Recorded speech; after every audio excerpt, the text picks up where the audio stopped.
My name is Brian, and I'll be doing today's chalice words.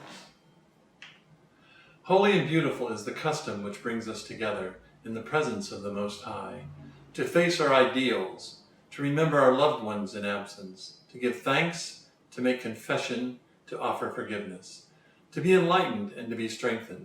As we gather here, 3 guests also attend: faith, hope, and love. Let our hearts prepare them a place. Hello, and welcome to the Buckman Bridge Unitarian Universalist Church's weekly virtual worship service. If you're a member or friend of our church, it's so good to be with you again. If you're a visitor, I'm very glad that you've joined us. Unitarian Universalists draw from different faith traditions and ideas in our search for meaning. We unite in our belief in the worth and dignity of everyone. Our faith calls us to commit acts of compassion and justice on our journey to intellectual and spiritual growth. You may learn more about us on our church website or the website of our parent organization, the Unitarian Universalist Association. This weekend, we're observing Independence Day. It's coming at a time when there's a lot going on in the world. As patriots, I hope we take time to celebrate all the good things our nation has accomplished. As patriots, I hope we also open our eyes to unfinished business and recommit ourselves to our nation's founding vision of liberty and justice for all. Today's opening words are excerpted from a poem by Langston Hughes, "Let America Be America Again." Let America be America again. Let it be the dream it used to be. Let it be the pioneer on the plain, seeking a home where he himself is free. Oh, let my land be a land where liberty is crowned with no false patriotic wreath, but opportunity is real and life is free. Equality is in the air we breathe. There's never been equality for me, nor freedom in this homeland of the free. America never was America to me, and yet I swear this oath: America will be.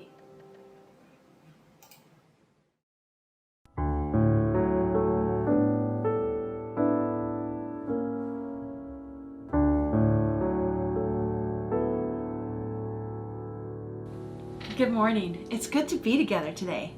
Let's see what's in the wonder box. Oh, it's a heart. Hearts make me think of love, but this paper heart is not actually the feeling of love. Our story today is like this heart. It tells a story that is symbolic of a bigger story. It's a metaphor for social justice. And this story is adapted from the Indian folktale called The Heartless King. It begins something like this. Once upon a time, there lived a king who cared for nobody but himself. He had grown rich from the hard work of his people, while they had become poorer and poorer. He lived in a gorgeous palace, while the poor people who built it for him still lived in tumbled-down shacks. The king's table was always heaped with delicious foods, while most of his people only had one plain meal a day, and sometimes not even that. But the heartless king didn't care. He had what he wanted. That was enough for him. One day, a hunter came to the palace gate, intending to teach the heartless king a lesson. The hunter brought with him an enormously large dog. The king was fond of hunting, and this enormous dog fascinated him. So the hunter and the dog were both welcomed into the palace grounds. But the enormous dog was no ordinary dog. Her bark was like the roar of thunder. The first time she opened her big mouth and barked, the awful noise shook the walls of the palace and frightened the king and his court. If the dog had stopped with just 1 or 2 barks, the matter might have been forgotten. But again and again, her fierce roaring shook the palace and the earth itself. Before long, there was no resting between barks. Nobody in the palace could hear themselves think or talk.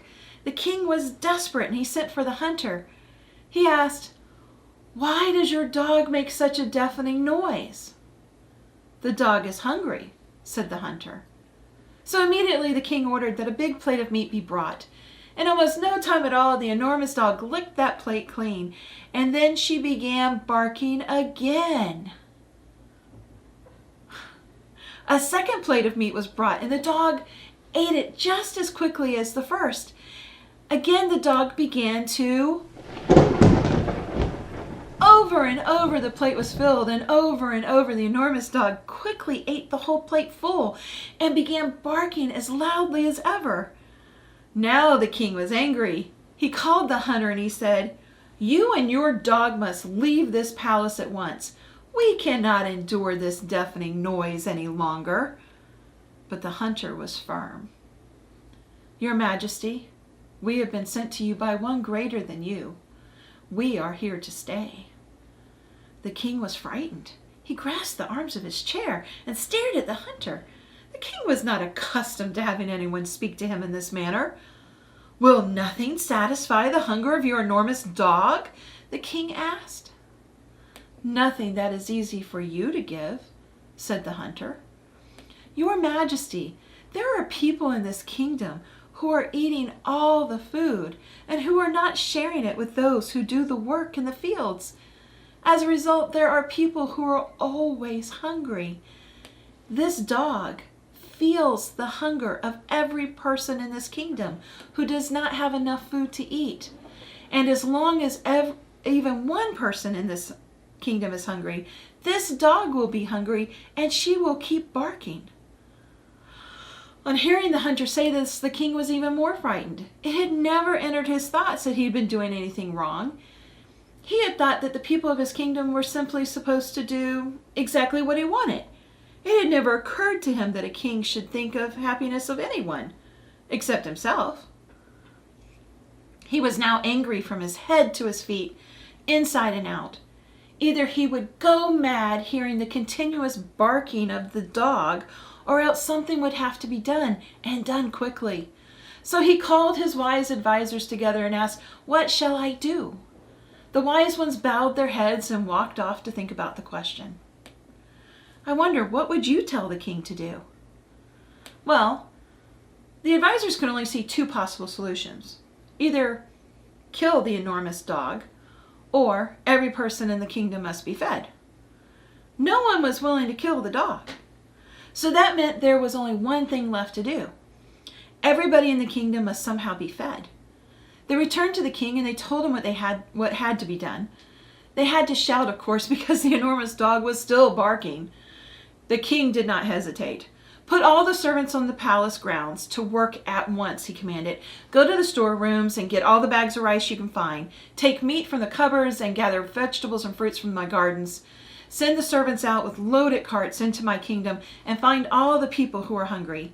Give them generous amounts of food and keep on giving until not a single person in this land is hungry." The advisors hurried away to do as their king commanded. A long line of carts piled high with bags and baskets of food rolled out through the palace gates.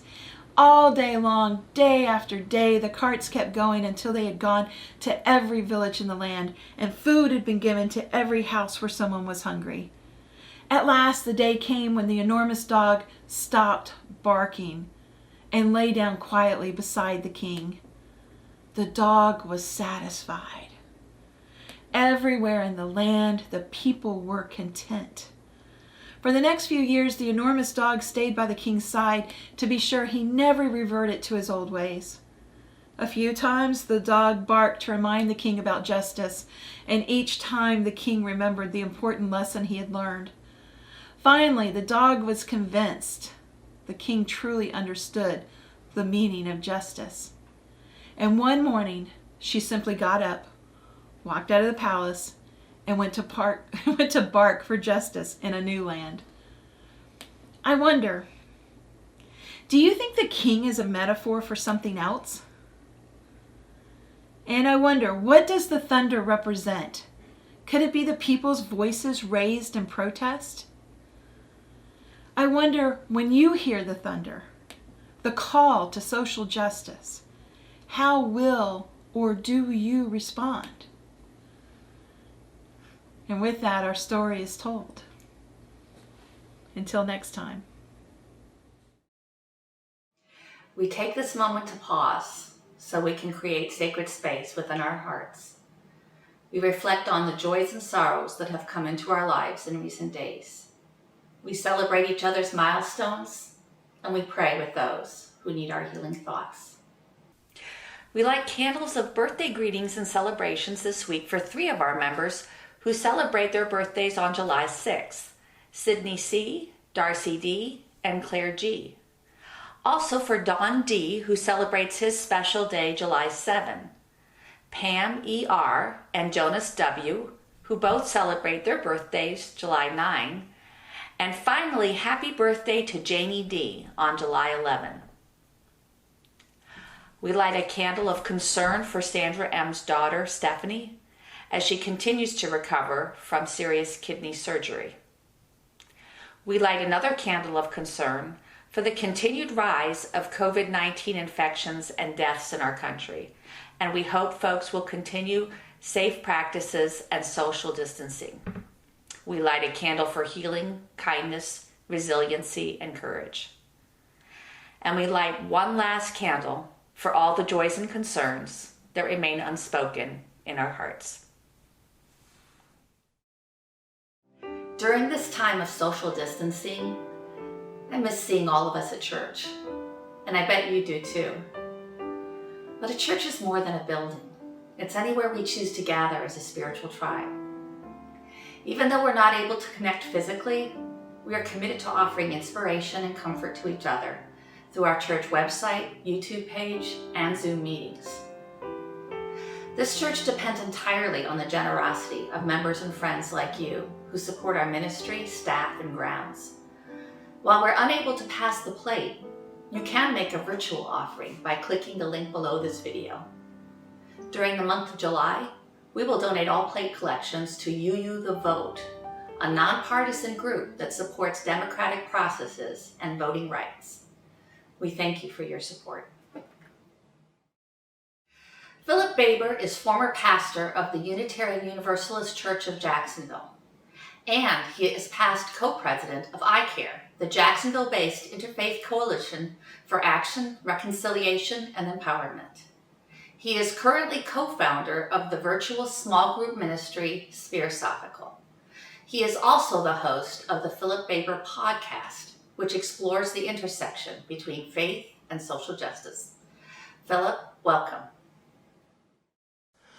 Well, I rode down that ribbon of highway. I saw above me the endless sky.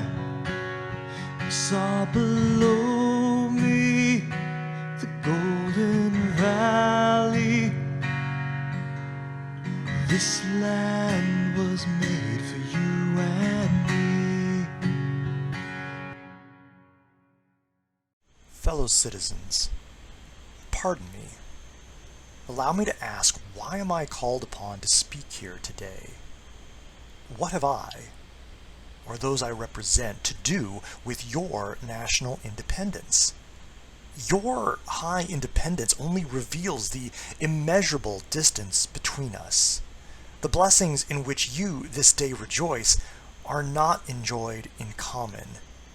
The rich inheritance of justice, liberty, prosperity, and independence bequeathed by your fathers is shared by you, not by me. This 4th of July is yours, not mine. In 1852, Frederick Douglass famously bore witness to 2 Americas. 168 years later, much has changed, and much has remained the same.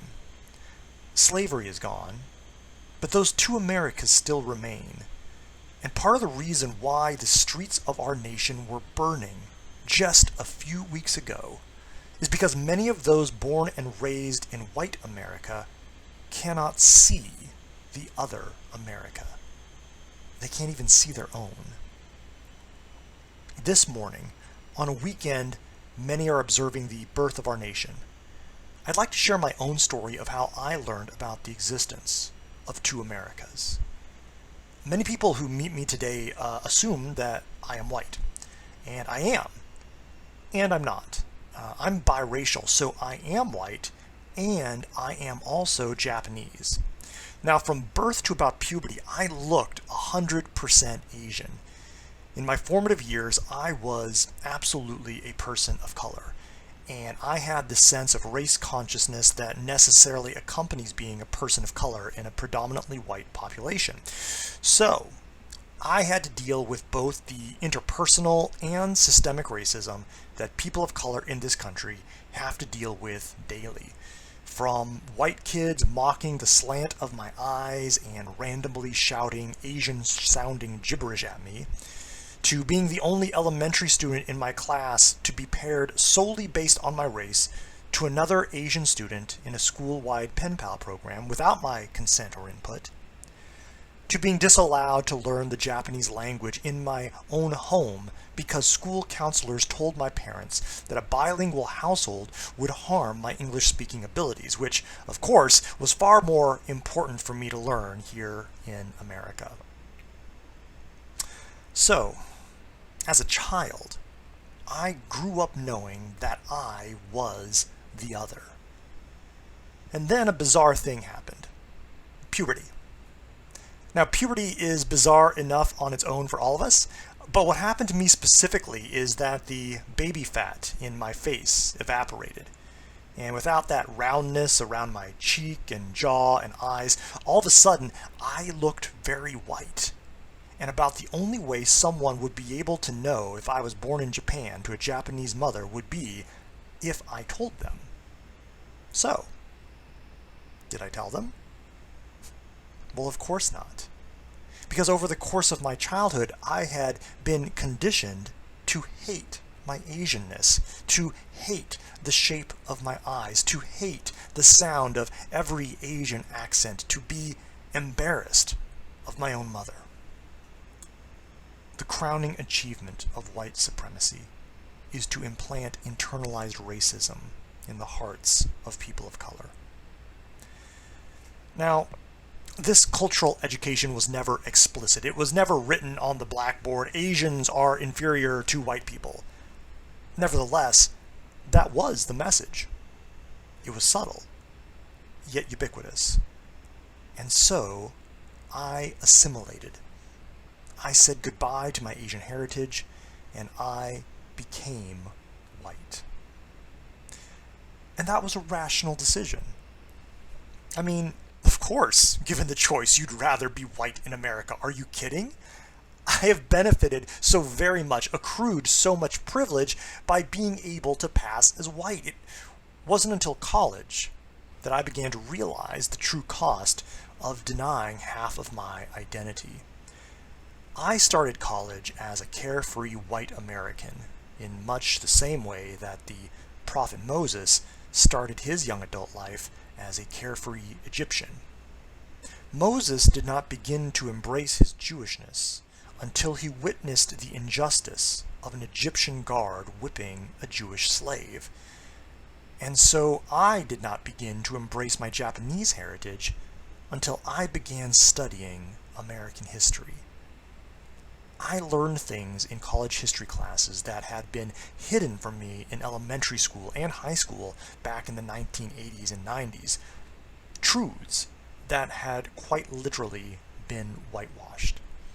It was in college I first learned of the Nisei, the Japanese American citizens whose property was taken from them by the American government during World War II and who were forcibly resettled into internment camps.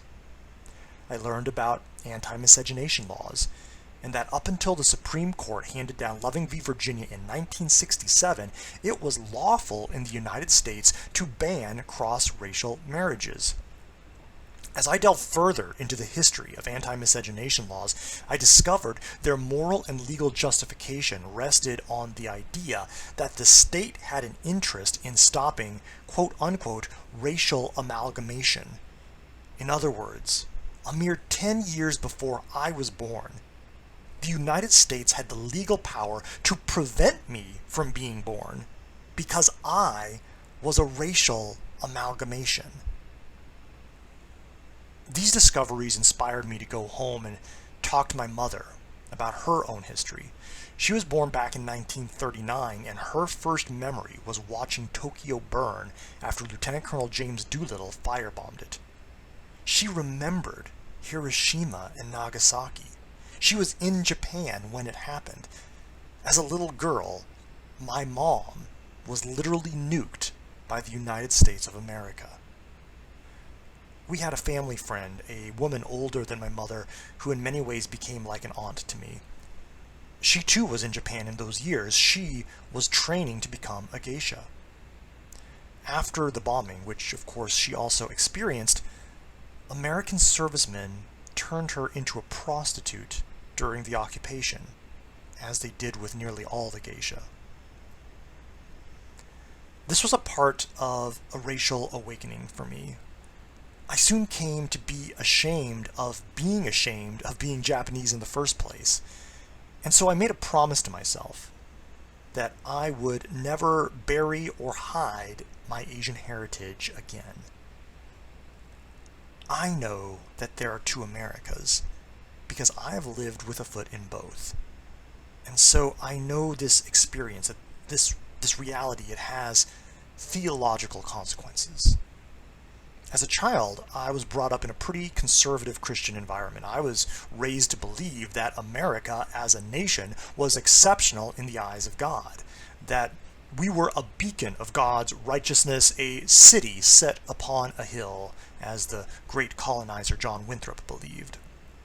America was the forerunner of a New Jerusalem, and our incredible material wealth was of course a sign of God's favor.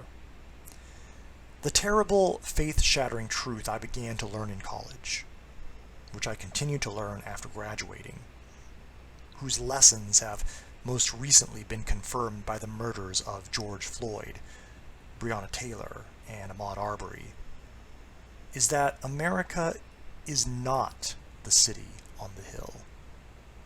It is not the New Jerusalem. America is empire. America is possessed by the same spirit of empire that crushed and oppressed God's people throughout the pages of history. And America's ultimate redemption as a nation will depend on whether or not her demons can be exorcised.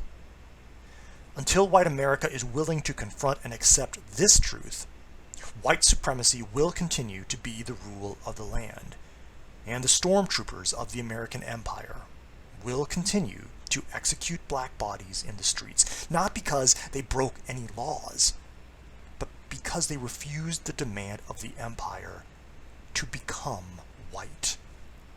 See, that is what white supremacy ultimately requires: total assimilation.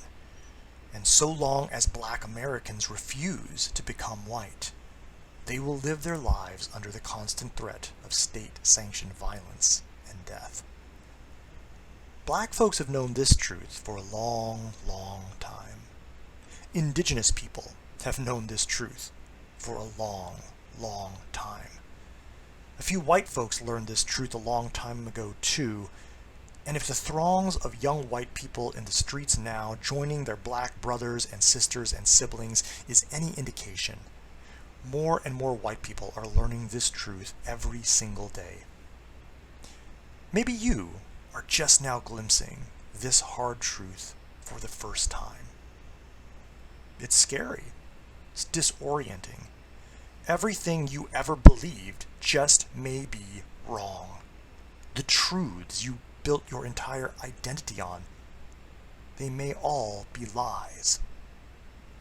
But now that you know, what are you going to do?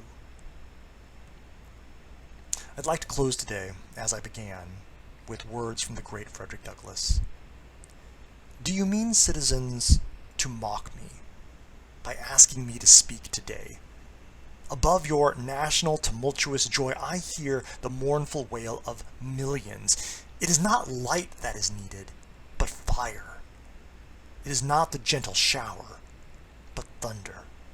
We need the storm, the whirlwind, and the earthquake.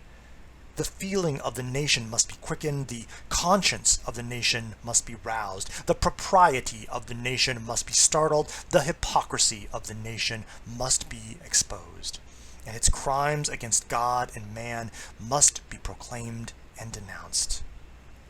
There is not a nation on the earth guilty of practices more shocking and bloody than are the people of these United States at this very hour. Though slavery was abolished in this nation not long after Douglass uttered these words, the ideological foundation of American slavery, white supremacy, lives on. So let us each take up the call this Independence Day to once again become abolitionists. Amen, and blessed be. Well, I've roamed and I've rambled, and I've followed my footsteps to the sparkling sands of the diamond deserts. And all around me a voice was calling. It said this land was made for you and me. This land is your land, this land is my land. From California to the New York Islands, from the redwood forests to the Gulf Stream waters. This land was made for you and me. In the shadow of the steeple, I saw my people. In the relief of this, I see my people. As they stood there hungry, I stood there asking, is this land made for you and me? As I went walking, I saw a sign there, and on the sign it said, no trespassing. But on the other side, it didn't say nothing. That side was made for you and me. Nobody living can ever stop me as I go walking that freedom highway. Nobody living can ever make me turn back. This land was made for you and me. This land is your land. This land is my land. From California to the New York Islands, from the redwood forest to the Gulf Stream waters. This land was made for you and me. This land is your land. This land is my land. From California to the New York Islands, from the redwood forests to the Gulf Stream waters. This land was made for you and me. Because of those who came before, we are. In spite of their failings, we believe. Because of, and in spite of, the horizons of their vision, we too dream. Peace be with you.